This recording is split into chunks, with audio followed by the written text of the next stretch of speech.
everyone, and welcome back. And I am so excited to do this video because I don't know if you guys remember the video I did about the Herp Exotic rack here in the UK, but go and watch that video. I knew that Herp Exotics were onto a good thing. The one thing here in the UK, what we lack is a quality, affordable racking system for snakes. Now over in the States, there's ARS, there's Freedom Breeder, there's all sorts of quality racks over there at really affordable prices. Over here in the UK, the market is completely different, and we have sort of like DIY racks which work really well. I've used them for years myself and they are fantastic. And then we start climbing the ladder and we go to something in the middle, roundabout vision racks, sort of like roundabout in the middle, priced, you know, roundabout, yeah. They're affordable, a little bit more expensive than obviously your DIY racks. Again, look quite professional, the tubs are good, the system is great. Like any other rack, there is a few issues with every manufacturer. They could do this a little bit better or they could do that. However, and then here in the UK, the most expensive racks are the JVK racks. With that being said, what we were missing over here were functionable, affordable, professional looking, but without that industrial look style of racks. And for me, Herp Exotics have so far hit the nail on the head. Now, just remember guys, this company has been going less than 12 months. So for them to be where they are now, you know, through the years, we will see some quality upgrades, some changes. We will see some slight differences. You know, when they come across issues, it will get changed, X, Y, and Z. In the new HQ, not this one, the final HQ, I have a real strong indication that that building will be racked out with Herp Exotics. With that being said, I did order another Herp Exotics rack, which turned up yesterday, and unpacking it, I was really surprised with the attention to detail. So much so that I haven't completely put it together because I wanted to show you guys and go over a few things before I put it all together so you could see. I'm one of these people where I like to see details. I like to see, you know, not just, let's say, you buying a rack to it being completed. I want to see the process. I want to see what the person building sees, if that makes sense. So without further ado, I'm going to show you the other half of the rack that I brought, which you can buy in sections, which is fantastic. And there's some new additional extras that can also be brought for these racks. So let's jump into it and let's have a look. Okay, this is the other half of the rack that I originally purchased and did a video on. And I say the other half, it's basically another stack of 533 really useful tubs. In addition, I've had the stacker plate and I've also had the caster base. Now the caster base is literally casters on a base which screw directly onto the bottom, and again the stacker plate is just a plate which houses the stats. There's one there and one there. Obviously I've got to put that one in because it's attached to this stack. Within the stack, you can actually see that it comes with the extension sockets for you to plug your mats into. And the other good thing I like about this is the fact that all the wires will be inside here. So all the plugs, sockets, everything will be inside here. Now what I've done, because you've got two stats, one for the top, one for the bottom, I've literally brought, or well I haven't brought it, but I had a dual extension lead which I will plug in, so that just gives me one cable to plug into my mains, which is fantastic. Using as less plugs in the wall is great, so that will be plugged in there. So potentially there will only be one wire coming off this rack, which will be from that extension lead, which will work both stats. One stat for the bottom, one for the top. Now what I wanted to show you guys before I put this together was just the attention to detail in just something as simple as a stacker plate. Now I have had it customized, as you can see. We've got the Balls to You logo there. Not being biased, but I really like it. Okay, I mean, let me know what you guys think in the comment box below. If you guys want to get in touch with Herp Exotics, I'm pretty sure they will do that for you as well, possibly, maybe. And the one thing I love about this, again, we've got these cutouts here, or these nodules, which basically help everything locate. Now you could screw this down if you wish. I don't think I'm going to bother. Again, just the attention to detail regarding the corner systems that they've put in place, you know, some extra added support. Moving round to the back, as you can see, there's a massive big cutout there, and I'll go over the tubs and the ventilation, but these slots here are for ventilation, so the airflow comes through the top, through the front to the top of the tub and out through the back. Now the other thing I want to show you guys, which I'll show you in a minute, is the heat mats are actually recessed into the material. Again, attention to detail. These little holes that you see up and down are for your probe for your stat. Now I've got mine in the middle, so it's on the third level or on the third tub, and again I'll show you that when we go around to the front. And again, something else I like, you can either have it on that side or you could have it on this side, so the choice is yours. You could even have a stat per level if you really wanted to. Obviously they won't fit in the stacker plate, but you could hide them in there. If you just wanted a plain stacker plate, you could put all your stats in there and have one per level, which would work fantastic. That is the backlog set. I've got to tidy it up. I've literally plugged it in, I've put some substrate in, and I'm just getting it up to temperature and seeing how it holds its temperature. So let's have a look around the front. So these are the tubs. These are the 33 litre really useful box tubs. They're quite popular here in the UK and can be found pretty much in most shops or supermarkets. Let's talk about these. So these tubs aren't designed for reptiles. In other words, they're not purposely made for reptiles. They are multi-purpose, as the name states. Really useful box. They are multi-purpose. The good thing about it is the quality of the plastic and the strength of the tub is good. Now, with that being said, because they don't have a reptile on them, the price point is pretty affordable. As you will go around and you will see most reptile tubs or tubs for the racking systems, the minute they put reptile on, the price tends to go up, as does anything. Same with dogs and cats and, you know, all sorts of pets. If they can label it for a particular animal, then the price will go up. So the price point on these tubs are pretty reasonable.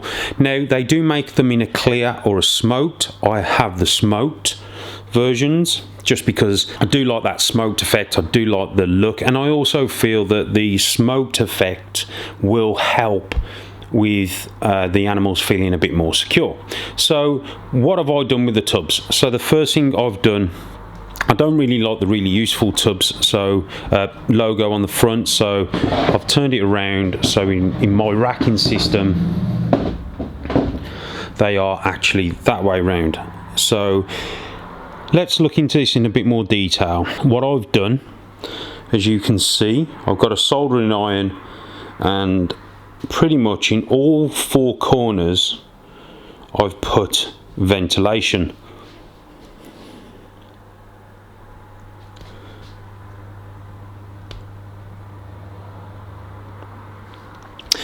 I used to do it with a drill bit, but then what would happen is the drill bit would crack the plastic, so I started using a soldering iron, and the finish on a soldering iron, there is no sharp edges. It is nice and smooth, and it does go through like a hot knife through butter. And guys, I'm going to say this, but ask your parents' permission before you start using soldering irons. You know what I'm saying? They are very, very hot, and yeah, they do hurt when they do touch human skin. So with that being said, that's the safety note out the way, but I find the soldering iron works fantastic. So that's the tub in a whole. It is pretty, you know, it's 33 litres, it's the right sort of depth, great sort of length, superb if you ask my opinion. But yeah, so let's have a look at the dividers, because I have got some dividers for these tubs as well, which I'll show you. So again, slides in nice and easy. So let's have a look at the dividers. So as you can see, Herp Exotics also do dividers. You can have a 2 divider, or you can have a 3 divider depending on what you want. Because I'm going to predominantly use this rack for breeding females and grow up females. The grow up females out of the ARS rack are going to go in here, so we have a nice little hide box in the back, and we have a nice length, you know, a cool end, if you like, a graduate cool end where they can go and chill out and then go and warm themselves up. Now, I use a coconut bedding Reptichip, obviously, and it's a premium bedding, so premium beddings for me, you know, are key. And as you can see, we do have a little bit of condensation, which, trust me guys, it's at this stage, the way it looks, it's nothing to worry about. If that substrate was soaking wet, then I would say to you guys, yeah, you need to have a bit more dry bedding. But that is literally just damp. It's not soaking wet. It works really well. Don't go crazy if you see condensation like that. If it is dripping wet, then yes, you know, I would have a bit of a concern. Maybe dry out your bedding a bit more. But yeah, I mean, those are the dividers. So now in a 5 stack system or in a 5 tub system, I could actually get 10 snakes. And what I've done, so these dividers do fit very well. The only thing I've done just to make sure is, again, I've got a soldering iron. I put a little solder, once I've fitted the dividers in, I put a little soldering iron and then just put a little self-tapping screw, as you can see, just to hold it in place.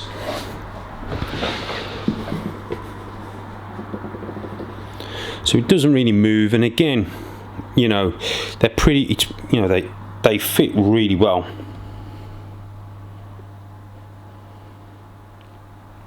So if you are going to get a Herp Exotic rack, it may be worth grabbing yourself some dividers as well, just in case. And again, the cost of this, guys, is where it's at. The price point, for me, I want a quality, affordable, functionable rack. I wish I could get ARS or Freedom Breeder racks, but we can't here in the UK, or it's very difficult, or it takes a lot of work. But with that being said, this is built and manufactured here in the UK, and the price point is amazing. And what I like about plastic, and let's get the facts straight, it doesn't rust. Okay, rust issues on racks are a problem. The most expensive racks here in the UK have rust issues, and every rack around the world has rust issues, unless it's, I suppose, Freedom Breeder and they have stainless steel. But with that being said, these are plastic, nice and light, easy to clean. You could take those tubs out, jet wash them down. You know, again, the condensation isn't going to affect the rusting of the rack because it's all plastic. So it's a fantastic design with fantastic materials. So with that being said, let's check the temperatures. So temperature wise, these stats that come with the rack are a Habistat which are made here in the UK, and they are probably, I would say, one of the best. Now, I don't pay no attention to the numbers on the dial. The reason for that is because I temp gun everything. I use a temperature gun to help me dial in the rack, and the reason for that is because I find that a lot of people will stick that on, let's say 32 Celsius or in 90 degrees Fahrenheit, and some tubs are out. So I like to go for a medium, let's say an average, should I say an average temperature, around about 89 degrees. I've had this running overnight, and I've just, like I said, just sort of put it in. Now let's have a quick look. So that is currently set at sort of 88 degrees Fahrenheit, let's say. Okay, so that's set at 88. So let's have a look at the temps on the hotspot.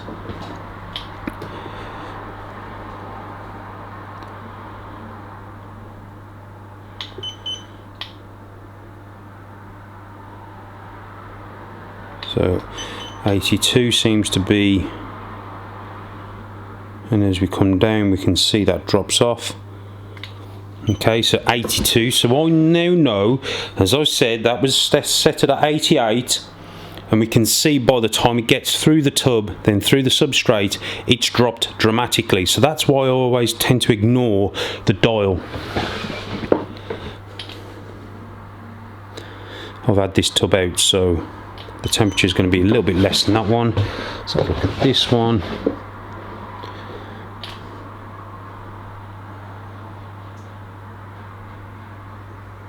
Again, 83-ish, there or thereabouts. Again, I've had the tub open on this one just when I showed you guys. It's around about 80. And again, there's no real point checking this one, but we will. So there we go. Again, I've had that tub out. So I now know that from the tubs that I haven't had open when I've shown you guys, I need to reset this probably a little bit higher.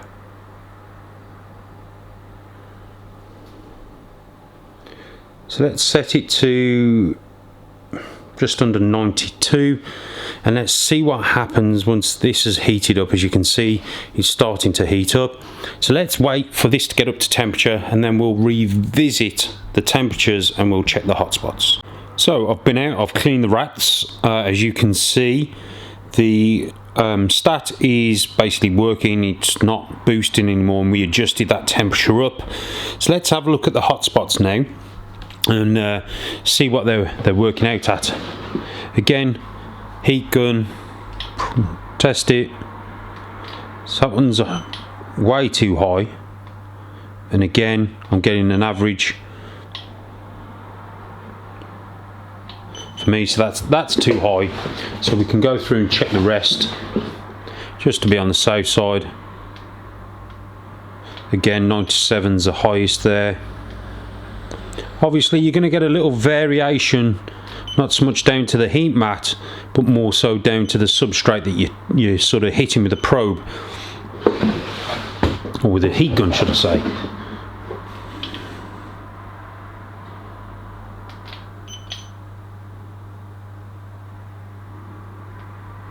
And again, we're touching close to 100 with that, so there's no point doing the rest of them because I know it's going to be way too high. So again, this is just going to be a case of trial and error. You will have to adjust and find out where the sweet spot is, but again, we'll just adjust that down and see what we can do. Probably about there would do. This is the actual racking system in a place. This is how I set up my racks. I dial them in first. Once I know they're right, I'll tend to put a marker, a little pen mark on there, so I know where to keep it, let's say. And again, it's just a case of just dialing it in. The one thing I want to talk to you guys about is airflow, and airflow is important in your reptile room. When your house, or when you've got your racking system in a room that's occupied by other things, you know, like it's in a living room or in a bedroom where the door's open, this, that and the other, you haven't got to worry about airflow. In my HQs, I have a window, and I have that window open, and I use the fans to circulate the air around, because airflow is key. Stagnant air can be an issue, and for me, I always like to ventilate and circulate the air within my room. So again, just some little top tips for you guys. You know, use a fan system, you know, circulate the air. But for now, I'm going to get this other one on top of there, and we're going to see what it looks like as a full stack.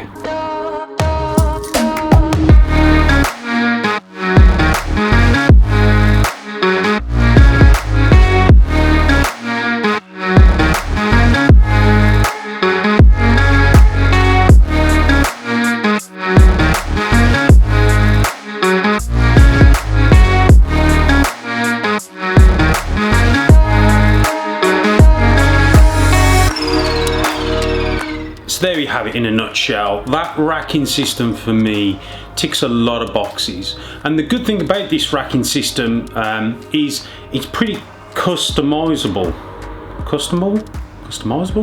You can basically customize it regarding the tubs and the ventilation to suit your room or your facility. So that for me is a bonus, and my advice to any of you out there who are going to buy this here in the UK, Start off putting some, minimal holes. Test it, see how you get on, because you can always add more holes. It's going to be very difficult to try and take those holes away, if you get my drift. So I hope you enjoyed this video, guys. I hope it answered particular questions or any questions, and sort of gave you a bit more of an in-depth look at this Herp Exotics rack system. For me, I think it's great. There's a couple of my friends who have gone out and purchased a whole heap of them, and they sent me pictures and videos, and I must admit it does look absolutely awesome. Luke over at Mills Pythons, I know he will be posting some pictures on his Instagram soon, but he certainly sent me a video, and I must admit they do look really, really good without that industrial look.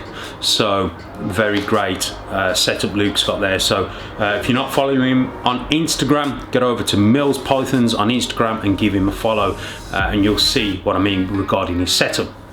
But for now, guys, I'm going to love and leave you. Thanks all for staying along for the ride. I really love and respect you all. I really do respect the fact that you guys are holding in there, and it's a real awkward and strange time that we're in at the moment, obviously with all this, coronavirus and all that sort of stuff. And listen, my thoughts are, let's sort of stay safe, let's be sensible, don't panic buy, take responsibility and take responsible measures in this time. And if there's anyone you can help, whether it be your next door neighbours, maybe your local gym. Like for me, I'm supporting my local gym. Obviously they've shut the gym down here in the UK, or the gyms, but for me, Ultimate Fitness is an absolutely awesome gym, and I'm still paying my membership even though I'm not going, because at the end of the day I don't want to see them go. So it sort of feels good that I'm trying to help people, even though I'm at home and I can't go there and train. I can still support the gym by paying my membership. So for me, community is a big thing, and that's why, again, for me, you guys in the reptile community all over the world that watch my channel support me by subscribing, hitting that notification bell, and giving me a like, and even commenting. Really does mean the world to me. So without further ado, I'm going to leave you guys to it. Love and respect you all. Have an amazing week/weekend wherever you are in the world. I'll see you guys in the next one.